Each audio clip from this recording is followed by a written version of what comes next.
and welcome back to another episode of Sports Report here. Carter Russell and I'm Jack Thompson here. We'll be talking a lot about the college football playoff, Thursday night football, the MLB winter meetings. But first off, Carter, we're going to start out with the Oakland Raiders versus the Kansas City Chiefs. So here, let's go take a look.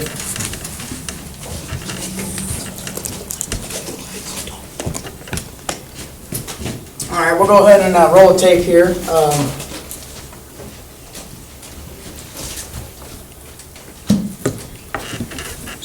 A little bit of technical difficulties. Alright, so here we go. Here's a punt by Marquette King.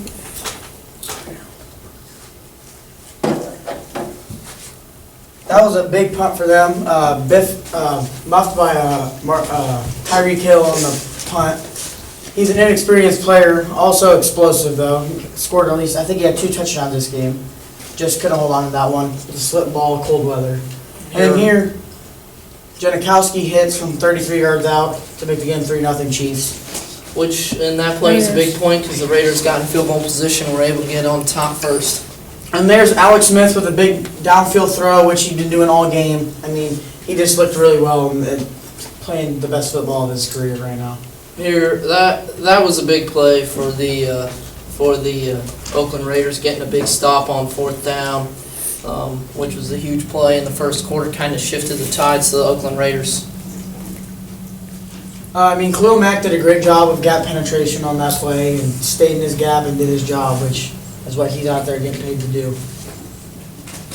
Now we have the snap to Derek Carr, hands it off to Latavius Murray, who had a great night, 95 yards rushing, and I think 2 touchdowns. Here Derek Carr is getting sacked. He had an top MVP candidate, had a bad game on the big stage, which isn't going to help his resume, but I mean, he's a young player. And there's Travis Kelce, the playmaker right now for the Kansas City Chiefs, on the offensive side of the ball, making a nice play. And you'll see Alex Smith with 3-strap drop right underneath the all-pro tight end, Travis Kelce. Probably their biggest offensive weapon right now for the Chiefs. Here we're going to skip ahead a little bit. That was Amari Cooper. Here's Derek Carr. He's going to drop back to pass. And he just throws a real good pass right there to Walford, the tight end for the Raiders. And they're just going to do what they did all night with Derek Johnson, the middle linebacker for the Chiefs, getting injured. They just sort of run the ball up the middle with Latavius Murray, which really worked out for them. Here, the Raiders were held in check, and this is an offense that has been scoring close to, 31 points per game? They only scored 13 points, and look, the Kansas City Chiefs might have the best defense in the National Football League. That might bode well for them when it comes playoff time. For sure, and then here we have Latavius Murray pounding up the middle, ground and pound like the Raiders had to do all night with Carr struggling, and he crosses a plane for an Oakland touchdown. Yeah. Alex Smith with a real bad throw coming out of halftime, picked off and brought within the 20-yard line, but then again the Chiefs defense shows up and does their job and pulls in the 3 points. Yeah, that was a big play in the game. Here, 2nd and 10, Carr would give it to Murray. Murray goes up the middle, nice scamper, and he backs his leg get the first down. But he kept his legs moving, and that's why he did get the first down. He kept his legs moving, and then we're going to roll this back. After the game, they asked Del Rio if it was a fake, and he said it wasn't. Marquette King, ball slipped out of his hands with the cold weather. Not easy to grip that ball. As you can see, he couldn't get the kick down for Janikowski, so he had to tuck it and run on 4th and 13, which, Kansas City did a great job defensively, holding on the 3 points off 2 turnovers in this game inside the red zone. There you go, Murray again, grounding and pounding. He had probably his best game of the year against one of the best defenses in the year. Just other guys on the team couldn't get the job done. We have pass rush. Alex Smith showing his athleticism. He could really turn the Jets on here, getting the first down, outspeeding Pat Riley, the veteran linebacker.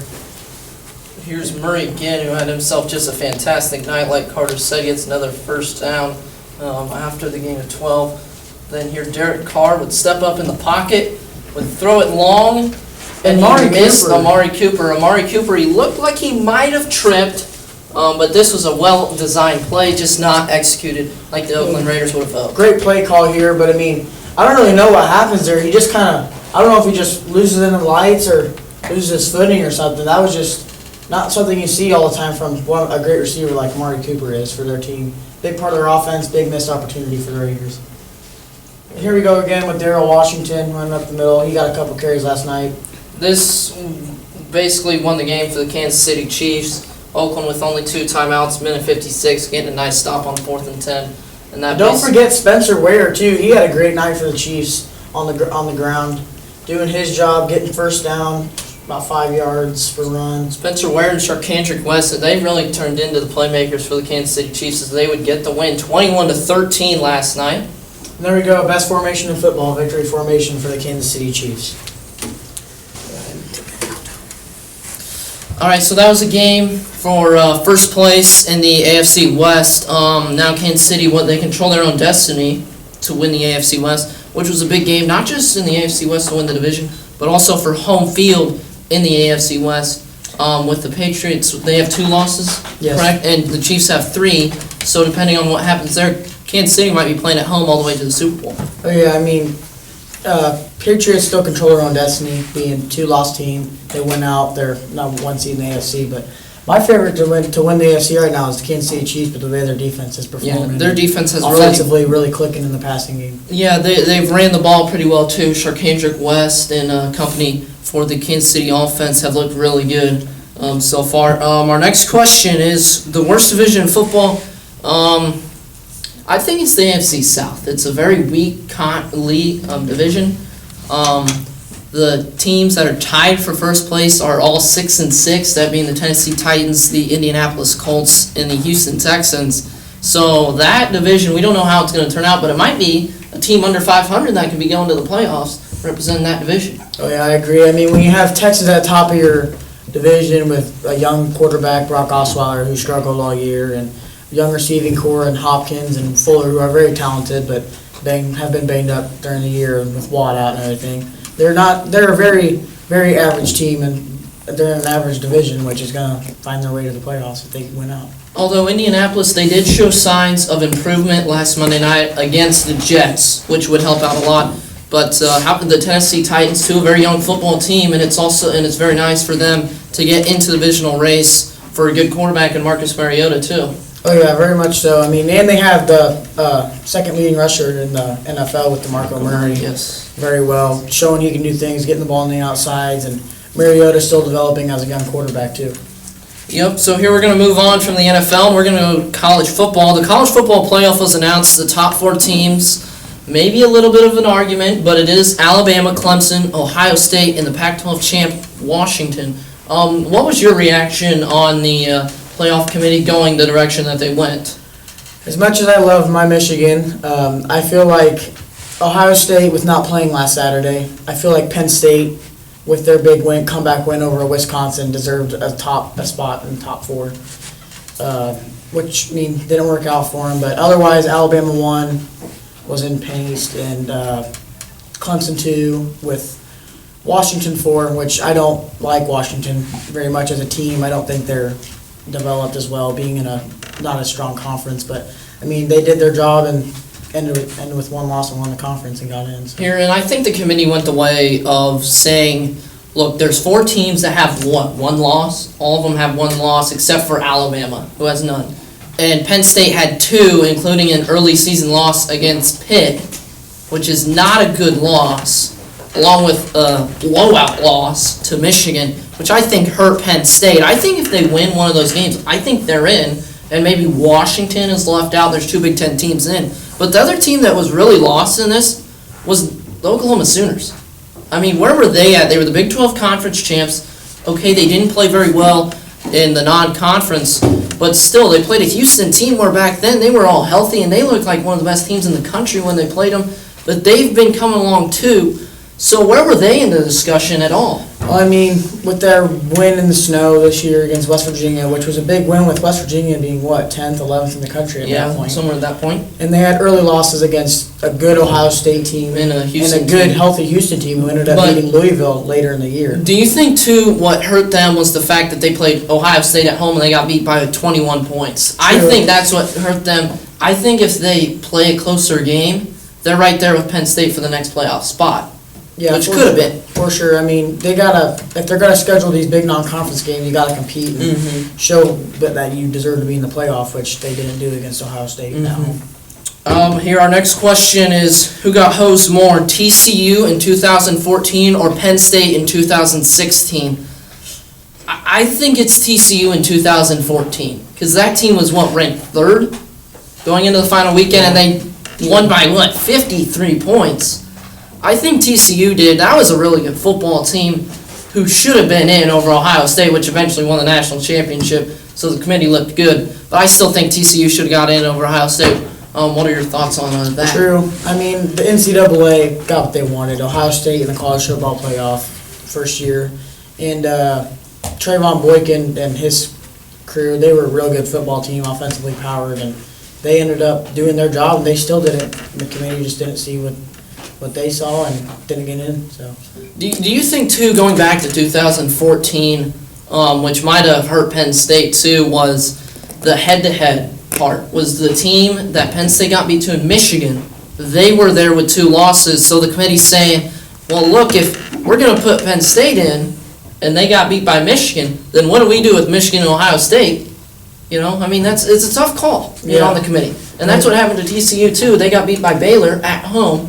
Kind of miraculous win for the Bears, though, in 2014, which might have hurt TCU's playoff chances, although we never know. I mean, the committee really never said.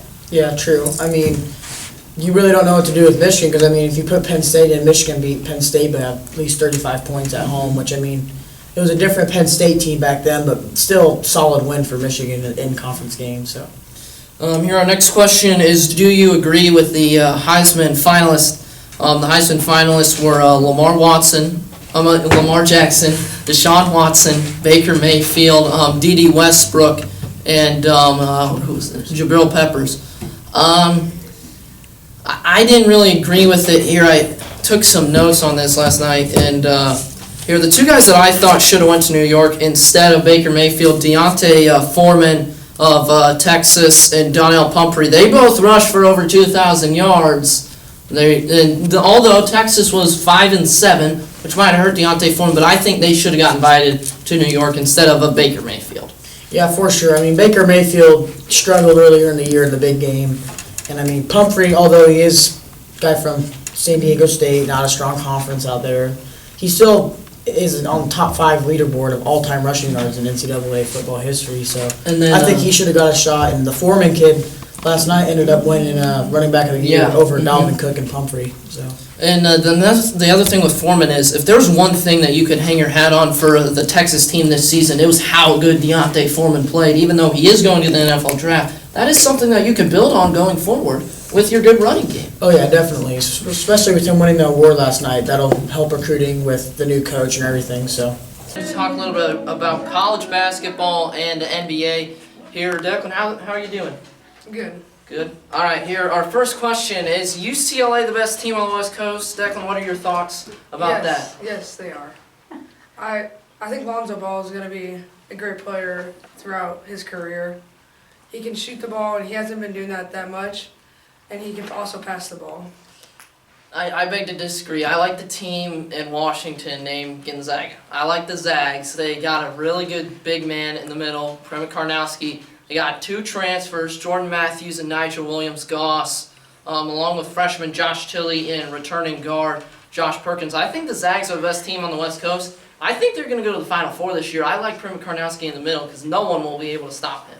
Well, then again, I'm going to go with Declan on this one. I mean, the Bruins with the big win at Kentucky. Yeah, they've had the best Lonzo win Ball, on the season. Best freshman in the country, possibly number 1 overall pick in the NBA draft. Showed up, played well, and more so his teammates played well. He makes them look better when he's on the court. So, I mean, they had a huge win, and I think they're just too good up front. I think they may end up being in the Final Four team down the run, too. They're young, but, I mean, I think Lonzo, he's such a great player. I think he could possibly pick them up and take them all the way to the Final Four. Yeah, that is a good point, too. Declan, what are your thoughts on the Zags? Kind of an underrated team, meaning that they're in the West Coast Conference. They won't have a test, unless St. Mary's. They're a good basketball team as well over on the West Coast. Also getting beat at home last night. Yeah, and BYU's a decent team, so they do have a tougher league to play in. It's just not as good as other conferences. Yeah, that's a great point too. Is it's not as good as the Pac-12. I mean, Yeah, you don't it's have just not, teams yeah. like that UCLA will play night in and night out. But still, Gonzaga's had some nice wins. I mean, Arizona, they beat Florida too, Yeah. so they've had good wins too. Arizona with some really strong freshman recruits coming in Yeah. this year, having a top 10 recruiting class for the They do. Wildcats. They have struggled a little bit at times, but Sean Miller get them ready to play when it comes time for the NCAA tournament. Okay, our next question is, which college basketball player would you build your team around? Declan, what college basketball team player would you build your team around? I'm a big Lonzo Ball fan. I'd still build around him. He's a playmaker. Honestly, he can shoot the ball, like I said, and he can also pass the ball. He needs to work on his rebounding, though. I don't think he's not getting enough.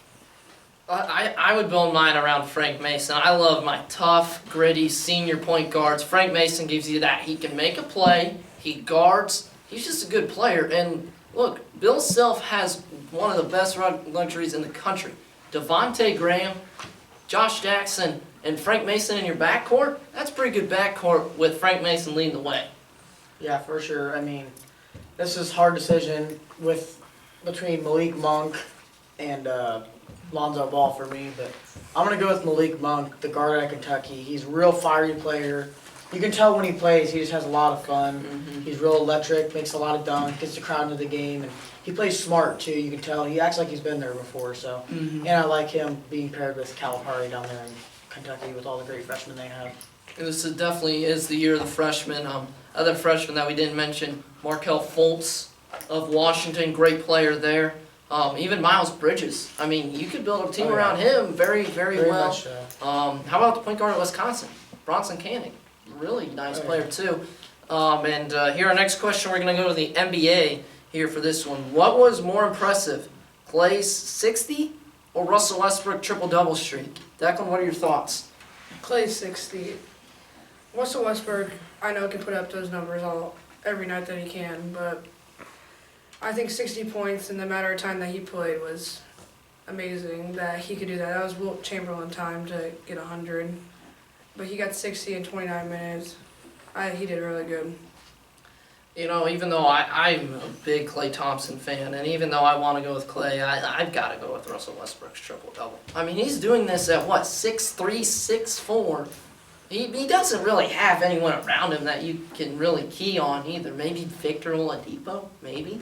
But he's been the most impressive player in the NBA. And look, the MVP has kind of been like the Heisman Trophy in college football, where it's kind of already been given out to Russell Westbrook. He's looked so good this season. It's only a shame what might have happened if the Thunder would have gotten maybe 2 more good players. Yeah, I mean, I'm going to have to go with Russell Westbrook too. When you can put numbers in night out, and with being 6'4", 6'3", getting that many rebounds a game, especially coming with the assist. I mean, there's only been maybe one night where he's had a real bad shooting percentage, just taking too many shots. But I mean, in that game, he still ended up hitting the winning 3 against the Wizards at home.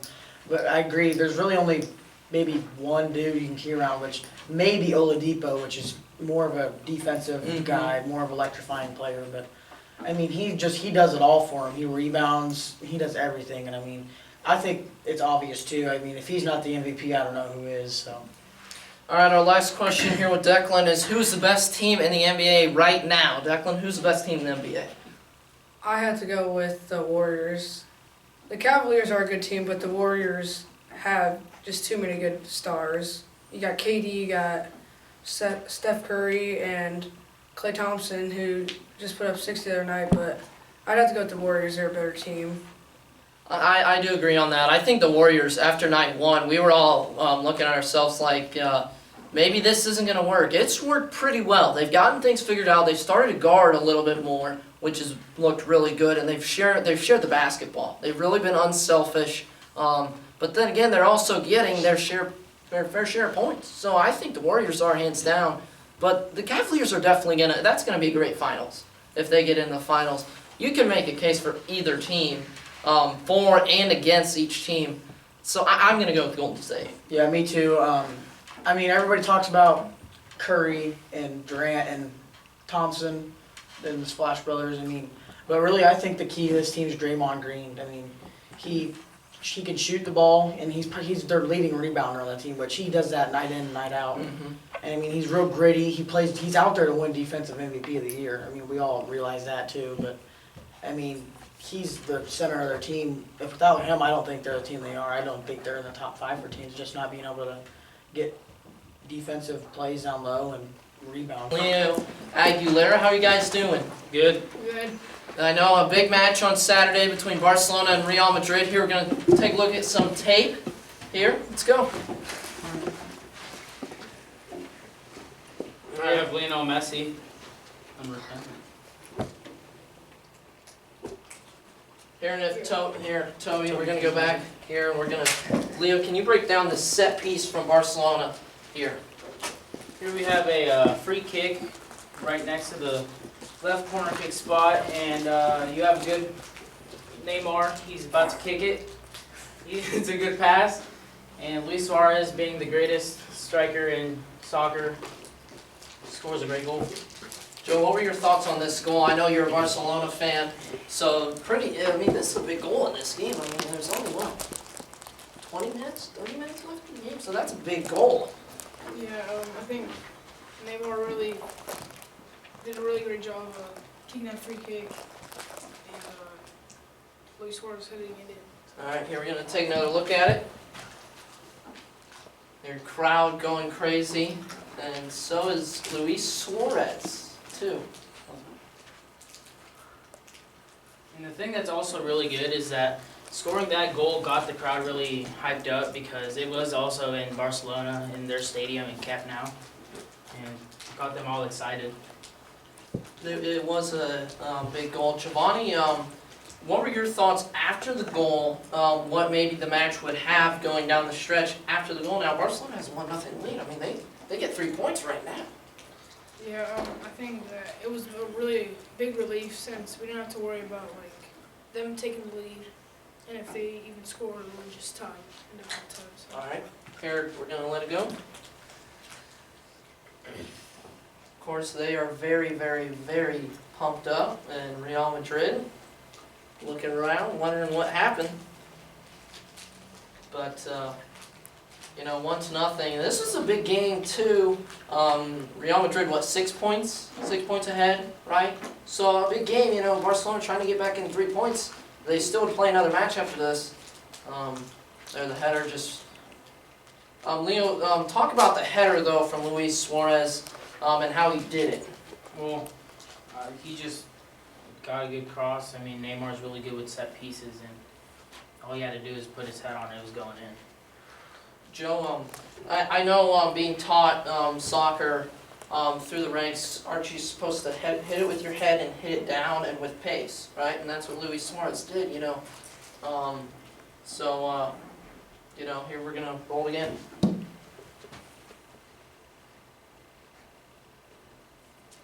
There's nothing Keylor Navas was going to do to that. There He wasn't was... stopping that. Here. Here comes the second goal. And there it is, another set piece for Real Madrid, and just a nice header by Sergio Ramos. Here we're going to go back, Toby.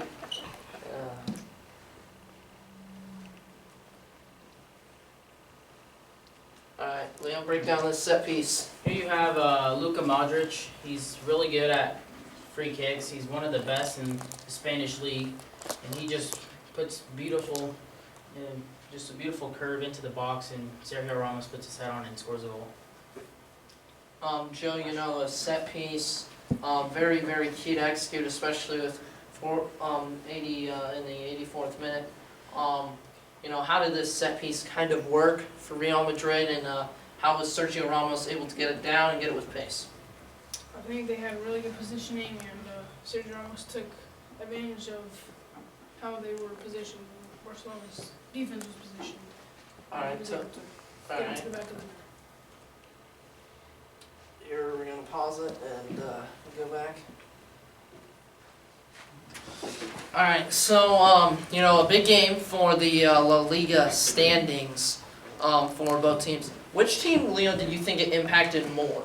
Didn't benefit? Yes. I think it benefited Real Madrid more, because Real Madrid's already in the lead, and it would have benefited Barcelona because that would have put them 4 points like in front, or 4 points behind instead of 7. And now that they tied, they're 6 points behind, and it's going to be harder for them than it is for Real Madrid. Joe, who did you think impacted more? I agree with Leo. It benefited more Real Madrid because now they're down by 6 now, so I think they're gonna have a much bigger challenge to get back up. All right, thanks guys. Thanks for stopping in. Talk to you guys later for sure. All right, when we come back, we'll talk about Major League Baseball and a little D3 pick'em here. Carter will join me again after the break. Yeah, that's getting cut. You got 5. You're supposed to put on green light, Carter. Oh my God. Sorry, Leo, that you were too busy How laughing you guys- and pointing at you. You were like, you were still in the camera. You were like, What am I supposed to do when Brandon's up There. Brandon. No laughing. Brandon, get off. Baseball, the winter meetings this week in Washington, D.C. Here, the biggest thing that happened early on was Chris Sale being traded to the Red Sox. Here I had it written down who was also included. Yoan Moncada, the #1 prospect in baseball. Michael Kopech, who's a pitcher, right-handed pitcher, who supposedly reached 105 in the minor leagues this season. So the White Sox got a lot out of it. So did the Red Sox. But what were your reaction of Chris Sale going to Boston? As the Yankees general manager said that he thinks the Red Sox are at a Golden State level for Major League Baseball, which I don't think they're there yet. With, good players in Mookie Betts and Xander Bogaerts, Ortiz even talking about, got him thinking, coming back maybe for one more year, and Pedroia, real good player too, and JBJ. And But with the Cubs right now, I think the Cubs will be more comparable to the Warriors with their stud pitching. They have about 3 aces on their staff right now, about 3 aces, and they have Gold Glovers, Rizzo and Hayward. They're just loaded with young guys too, with the NL MVP too, Chris Bryant. I think the other thing that really was underrated in this deal was there's not a lot of pitching out on the free agent market, and the Red Sox, the salary cap didn't hurt in this trade. And Sale has a very manageable, club-friendly contract, so it's a win-win for both clubs. Here, our next question is, which trade will pay off more, the Cubs-Royals trade or the White Sox-Red Sox trade? I think I'm going to go with the Cubs-Royals trade because Cubs didn't have a closer, and it didn't look like they were going to get Jansen or Chapman. Chapman already said that the Cubs didn't want to give him what he wanted. So I think it is the Cubs, but the Royals also got a nice player in Jorge Soler. Jorge Soler could hit 30 bombs. He could also strike out, 200 times Oh yeah. in a full sample size. But it's a high risk, high reward with Jorge Soler. I think both the Cubs and Royals won a little more than the White Sox and Red Sox. Yeah, my reason for going with the Cubs is the Red Sox, I think, lose a lot more than they gain in this one. With the prospect that, hit 105 this year in the minor leagues. And keep in mind, he's a starting pitcher. He's not a Chapman who's going an inning. He's going 6 to 7 innings for you. That kid's going to be a stud. And the other uprising pitcher they had coming in, which, Sale's, 27 now? He'll give them solid couple more years with his good stuff. But obviously the Red Sox are looking to win now, not for the long run, which the White Sox are loaded with prospects now. They're going to be, in my opinion, in the next 10 years, they'll be the best team in the AL. But I'm going to go with the Cubs just because you're right, there was no closer in Chicago, and that was what they needed, was a closer, and they got Wade Davis, who's an absolute robot when it comes to game closing situations. Here, our next question is reaction to Dexter Fowler going to the Cardinals. First thing that I saw in this this signing was, did he really just do that? Did he really just go to St. Louis? And I didn't think it was very smart for Dex. I didn't. I thought Dexter would go to either Houston or stay in Chicago and go to the Southsiders. I didn't like it. I don't think Dexter's just going after the money.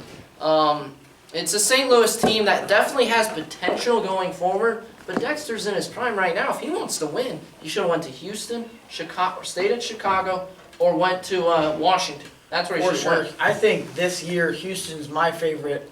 Well, I got Boston first with the big Chris Sale deal, but after that I got Houston with Correa coming back, Altuve, I mean, they're a talented young team, and they're going to be uprising. I mean, you're going into a Cardinals organization where, I mean, they got big bats. They're alive when it comes to hit. I mean, Yachty's coming towards the end of the stretch, but he's going to do his thing, as usual.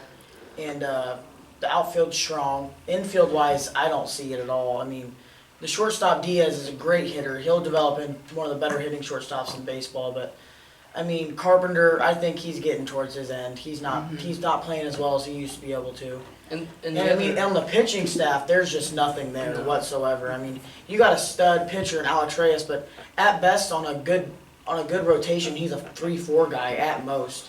And right now, their ace is probably Carlos Martinez, and he's not what he is, what people think he is. And I mean, Wainwright, his time's been over for a while now. So I mean, and I think it's he wants the money, but it's not. In my opinion, it's not smart, especially with if he wants to go get another ring. you should have went Why to go? Houston. Yeah, why go You back to should've the went to Cubs? Why go back to the NL Central where the reigning World Series champs are to try to get into the playoffs again? And I think the other thing too is Houston is they're not done this offseason. They're going to get a pitcher, I think, with a trade. Definitely got the prospects to do it with. So I don't think Dexter made the right decision. Here, our last question involving Major League Baseball. World Baseball Classic is in 2017. Here, your dream Team USA World Baseball Classic roster. Go ahead and hand me this back. At my catcher, I'm gonna go with Posey. Just him being, my opinion, the best catcher of this last 10 years. He's a stud all around with the bat and the fielding.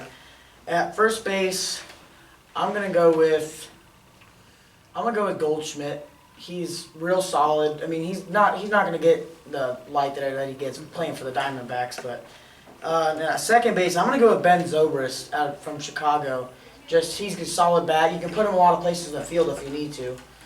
I agree with you on first and catcher, but second base, I went with D. Gordon just so I can have a guy at the top of my order to get on base for the other sluggers. That'll be on Team USA. I think D. Gordon would be a nice fit for this team. Yeah, true. D. Gordon's great too. He prevents a really good base running stance. And then at shortstop, I can't even count how many times he won the Gold Glove. Brandon Crawford. Yeah. He's just he's a machine. And then at third base, I'm gonna go with Chris Bryant. I had Nolan Arenado, and you could go either way. Oh yeah, Two. you got two power hitters. I think Arenado presents more of a fielding presence, but Chris Bryant, I mean, he does it all. He can run the bases, he hits the ball, doubles, triples, and the big home runs too, which is obviously his game. And in left field, I'll go with Yelich, young prospect out of Miami. Great hit stick. He was batting .300 for most of the year, just didn't get much popularity being in such a great outfield with great other players. And then center field, obviously Mike Trout. I mean, you can't argue with that. In my opinion, he's the best player in baseball. And then right field, I'm gonna go with Bryce Harper, being the young stick that he has and just slugging. And then for my starting pitchers, at the one, Kershaw. He's I mean, dominated. he's the best pitcher in the game. Oh yeah, he's just dominated. And then 2, I'm gonna go with Bumgarner. 3, I'm gonna go with Chris Sale. I mean, he's got sweeping stuff, and he's that weird arm angle, and he's a young good player coming up. And then I'll have Noah Syndergaard, which he just throws gas. And then that's all I got for pitching. I mean, Max Scherzer was on my list too, but I also like Steven Strasburg when he's healthy. I really like him too. And the other guy too is Chris Archer from Tampa Bay. He didn't have a very good year last season. Didn't get a lot of run support either. Though he's another nice pitcher that they could have on the roster. Then here, let me see this.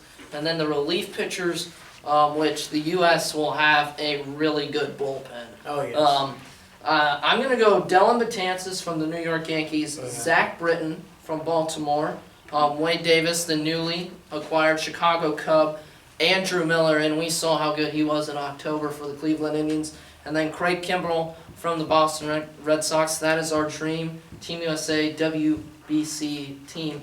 And now here we're going to finish up with a little D3 football pick'em. Here, who you got? John Carroll or UW Oshkosh? And then on the other side, Mary Hardin Baylor and Mount Union. It's going to be really, really weird not seeing Mount Union play Whitewater for the first time in a long time. But I'm going to go with I hate to say it, but John Carroll, they've proved us wrong every time we picked against them. I mean, they've beaten Union, and in my opinion, they have the best defense in the country. I think they're better than Whitewater defensively, which is impressive. And then I'm gonna go with Mount Union in the other game. Yeah, I think it will be a rematch too, John Carroll and Mount Union. And John Carroll's really turned into the Cinderella team of this D3 football season. And I think ever since the win against Mount Union, it's kind of been like what Penn State has been after they beat Ohio State. They've kind of played with a little more confidence, more swagger. I do think the Blue Streaks will get in. I do think they play Mount Union. Mount Union, I mean, they're just, I don't even know what to describe them. I mean, they're the D3 version of Alabama, just at another level. That's hard to imagine, too. They just run the football down Yeah, your throat. they- There's nothing you can really do about it, which the only team I think that can stop them is John Carroll, which they showed they could do later in the year. For that episode of Sports Report, I am Jack Thompson alongside Carter Russell, signing off. Good night.